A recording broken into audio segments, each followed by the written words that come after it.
우리 옆에 분에게 인사하십시다. 모든 것을 품위 있고 질서 있게 합시다.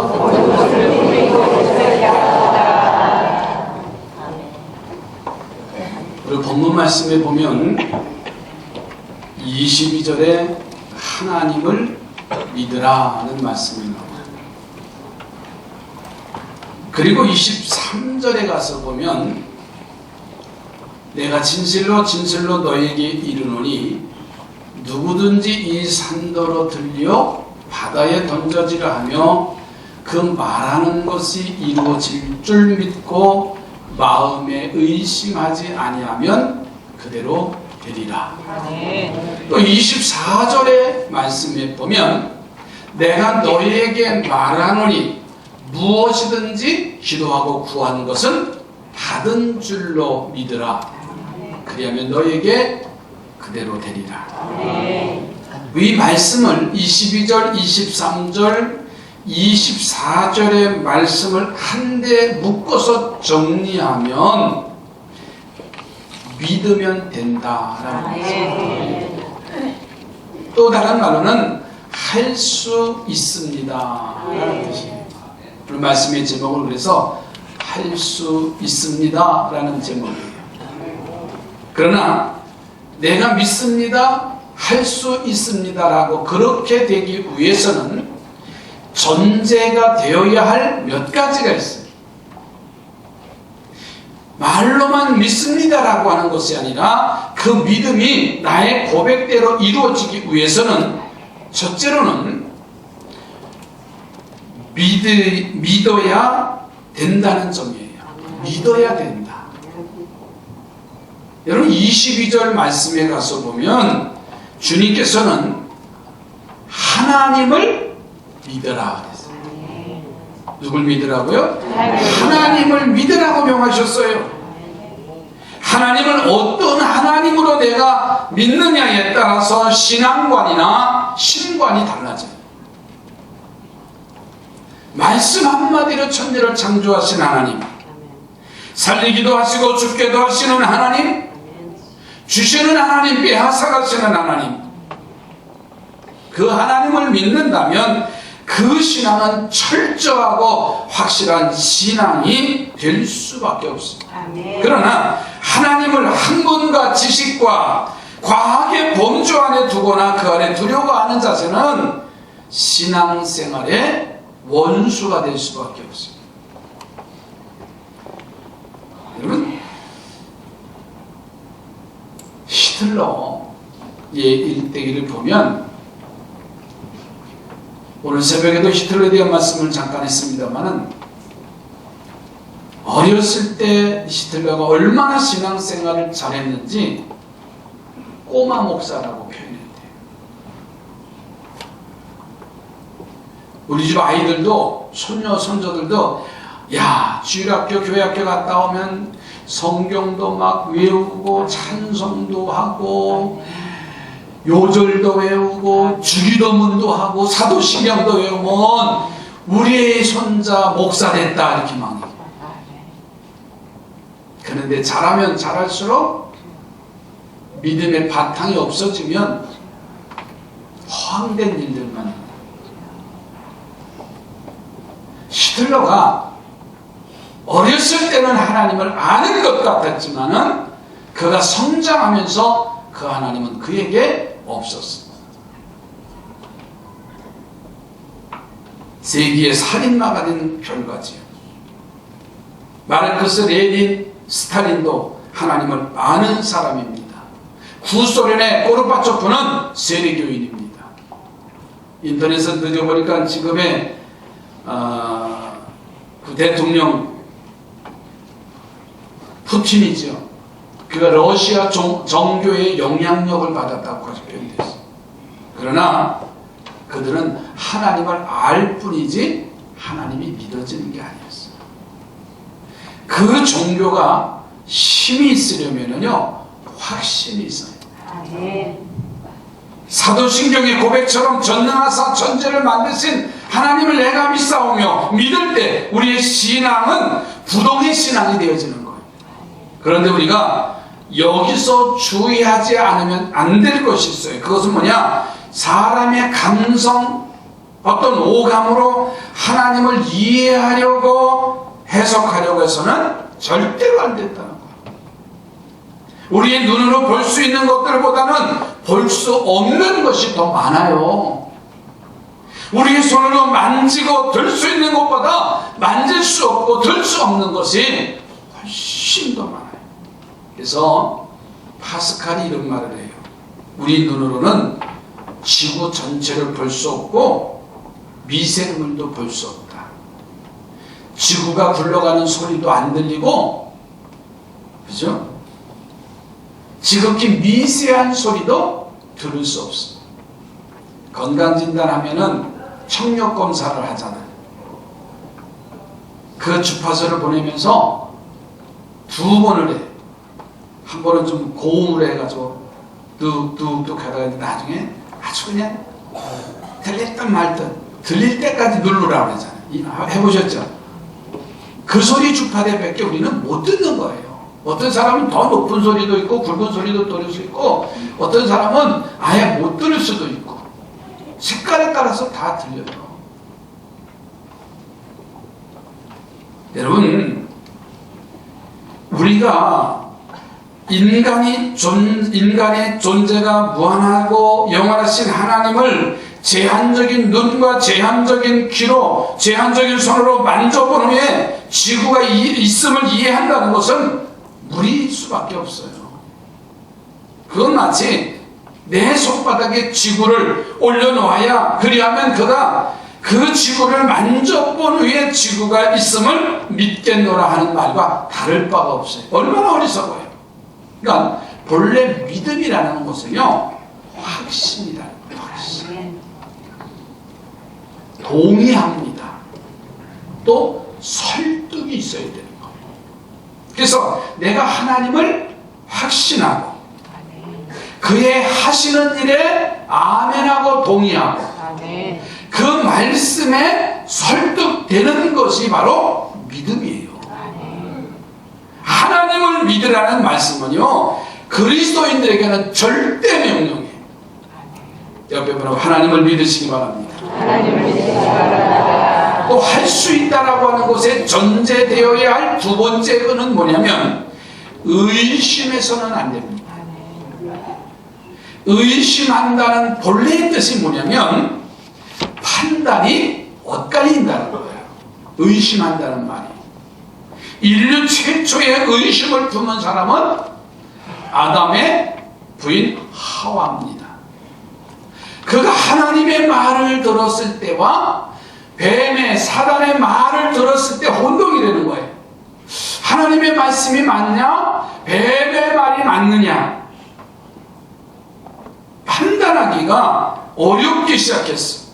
마음이 흔들려집니다. 그래서 심리학적으로 말할 때 의심이라는 말을 정신질환의 원인이다, 이런 말을 해요.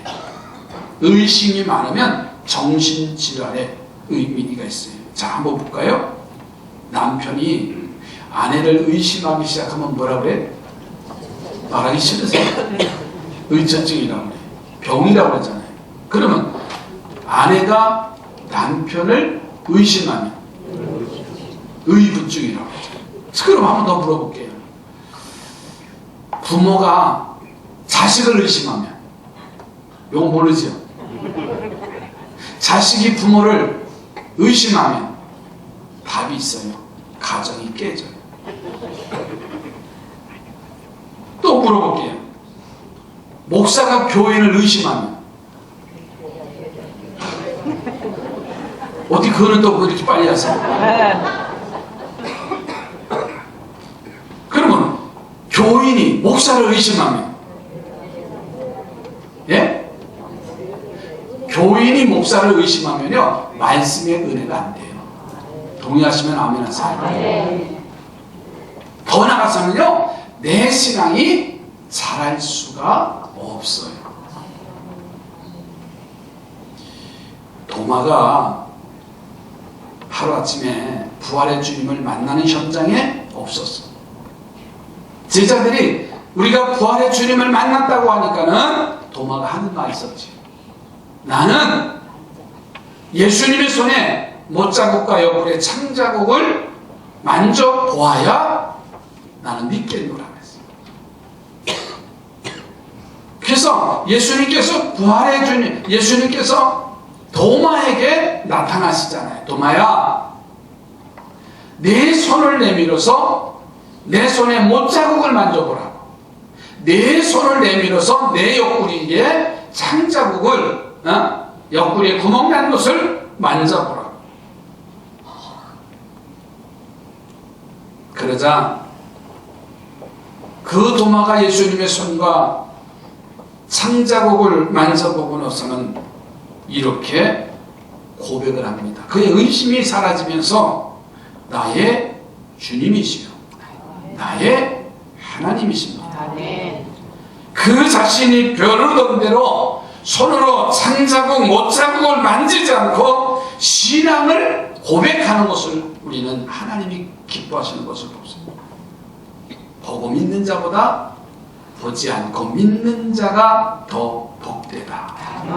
야고보 사도가 야고보서 1장 6절 7절에 이렇게 말합니다. 오직 믿음으로 구하고 조금도 의심하지 말라. 의심하는 자는 마치 바람에 밀려 요동하는 바닷물결 같으니 이런 사람은 무엇이든지 주께 얻기를 생각하지 말아라. 그래서 8절에 또 이어서 하신 말씀이 뭐냐면 두 마음을 품어 모든 일에 정함이 없는 자로다. 이렇게 말씀하셨어요. 다시 말하면 갈팡질팡하는 사람이라는 거예요. 의심은요, 내 자신의 삶을 황폐하게 만들어요. 의심이 더 깊어지면 가정이 파괴되어지고 사회가 파괴되어져 갑니다. 하와를 꼬였고 가련 유다를 넘어뜨렸던 사단의 도전을 믿음으로 물리치기를 주의 이름으로 축복합니다. 의심의 문제가 풀어져야 돼요. 그리고 세 번째로는 믿음의 기도는 반드시 응답된다는 사실이 믿어져야 돼요. 자, 23절 말씀을 우리 다 함께 읽습니다. 내가 진실로 너희에게 이르노니 누구든지 이 산도로 돌려 바다에 던지라며 그 말하는 것이 이루어질 줄 믿고 마음에 의심하지 아니하면 그대로 되리라. 아멘. 예루살렘 동편에요, 바위로 된 산이 하나 있는데 그 산이 뭐냐면 감람산입니다. 따라서 말씀, 오늘 본문의 말 그대로 본다면 감람산을 향해서, 그 돌산을 향해서 야, 저 지중해산으로 옮겨져라, 그런 말씀이에요. 그리고 난 후에 그대로 될 줄로 믿고 의심하지 아니하면 그대로 된다는 그런 말씀이 23절의 내용이에요. 그러나 이 유대인들은요, 보통 산을 옮긴다는 말을 어디에 사용했냐면 아주 내 일이 난처하고 곤란할 때 그것을 제거한다는 뜻으로 산을 옮기는 이야기를 해요. 우리가 살다 보면 우리 주변에는 예상치 아니한 산들보다 더 큰 문제가 내 앞에 닥쳐올 때가 있어요. 한번 생각해 보세요. 거대한 산을 깎고 평지로 만들려면 얼마간의 시간과 인원이 동원되고 그리고 재정이, 비용이 투입되어야 그 산이 평지가 될 수가 있습니다. 시와방주제 아마 뚝을 만든 지가 벌써 한 30년이 다 되지요. 그 안에 가면 형도라고 하는 섬이 하나 있습니다. 방조제를 막기 전에는 배를 타지 아니하고는 그 조그만 섬을 갈 수가 없는 그런 섬이었어요. 근데 방조제 공사를 하면서 그 산을 이제 파괴해서 거기에 시와 방조제를 만들곤 했습니다. 근데 지금도 그쪽을 지나가다 보면 그 산이 아직도 남아있어요. 가운데를 산을 이제 파서 양쪽에만 이렇게 날개가 있듯이 아직도 산이 남아있는 걸 볼 수가 있어요. 거기에는 시간이 투자가 되어야 되고요.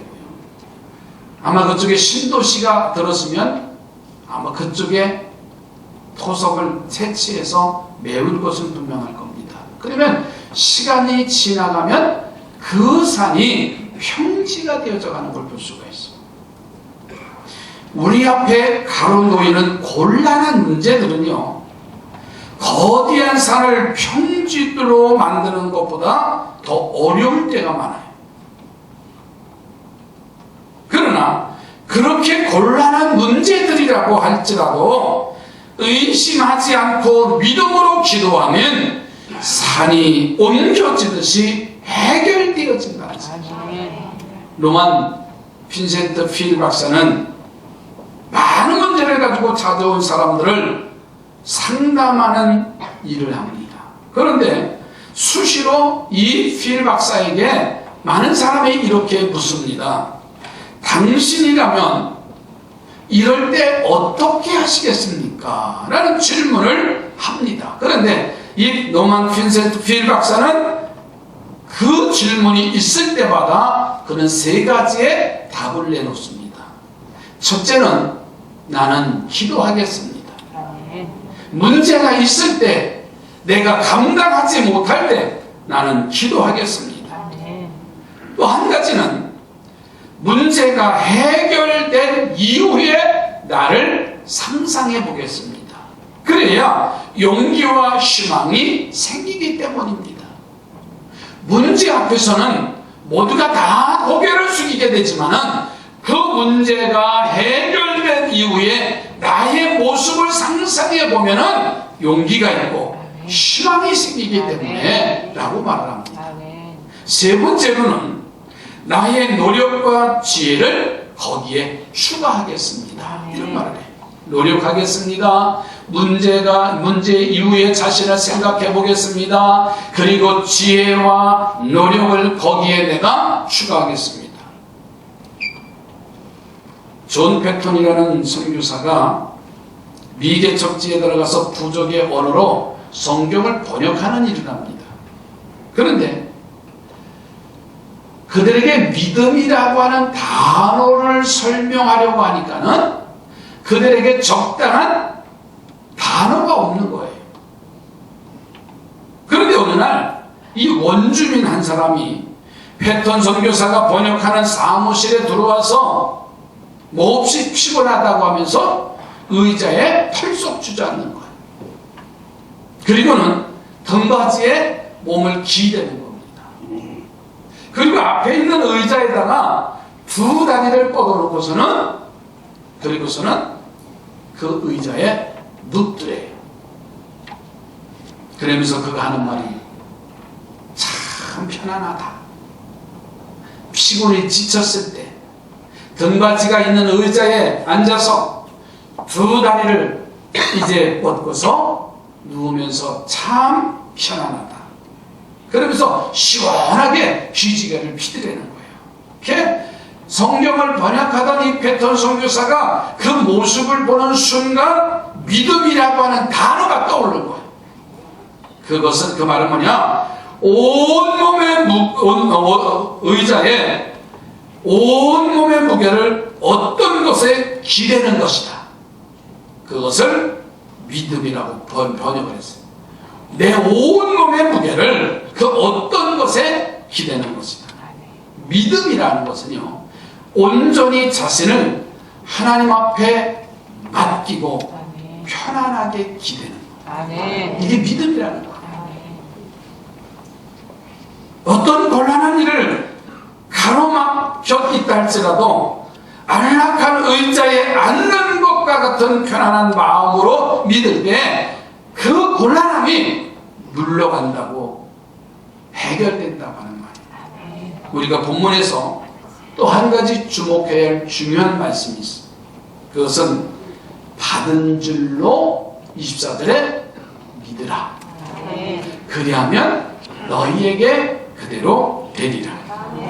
그러니까 기도하고 믿고 기도하는 순간이 이미 응답된 것으로 믿어져야 된다는 거예요. 그래야 그대로 된다는 말씀이잖아요. 여러분, 우리가 병원에 신방 갈 때, 신방 가서 아무개 집사님, 권사님이 신방할 때 신방대원들, 권사님들이 쭉 따라와요. 요즘은 이렇게 대량으로 많은 사람이 가는 일이 실례입니다. 요즘은 밖에서 이제 면회 와서 기도하지만, 전에는 그냥 큰일 난 듯 그냥 권사님들 가방 메고 음료수 들고 큰일 났다 기도해 줘야 된다고 그냥 떼버리거든요. 그러면은 이제 목사가 간절하게 안수하면서 축복 기도해 주죠. 하나님, 우리 권사님 이제 빨리 일어나서 우리 함께 같이 신앙생활하고 행복하게 집으로 돌아올 수 있게 해주세요. 예수님의 이름으로 기도합니다. 그러면 아멘 하고 또 제일 크게 해요. 그런데 병원 병실 문을 밖에 나와요.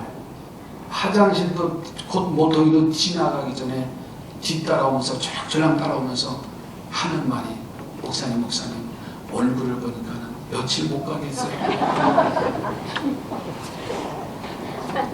아니, 우리가 믿고 기도했으면 그대로 된 줄로 믿는 그 신앙의 자세가 되는데, 단 몇 초 사이에, 우리 교인 말고요, 그런 사람하고 목표 못해요. 그런 기도는요 응답되지가 않아요. 그대로 될 줄로 믿는 사람만 응답 받을 줄로 믿습니다. 아멘. 그래서 바울이 빌립보서 4장 13절에 내게 능력 주시는 자 안에서 내가 모든 것을 할 수 있느니라고 했습니다. 아멘. 나는 못합니다. 그러나 주님께서는 하실 수가 있어요. 아멘. 그리고 주님 안에서 있으면 나도 할 수가 있어요. 아멘. 초월적인 능력, 창조적인 능력을 소유하신 주님의 능력을 내가 공급받는다고 한다면 나도 할 수 있어요. 산 같은 절망도 뚫고 나갈 수가 있고, 태평양과 같은 좌들도 건너갈 수가 있습니다. 하늘처럼 높은 고통도 해결될 수가 있어요. 믿고 기도하면 그런 축복이 되어집니다. 따라서 합시다. 주여, 내가 믿나이다. 기도합니다. 주여, 내가 믿나이다. 할 수 있습니다. 하나님, 이 믿음의 역사가 선결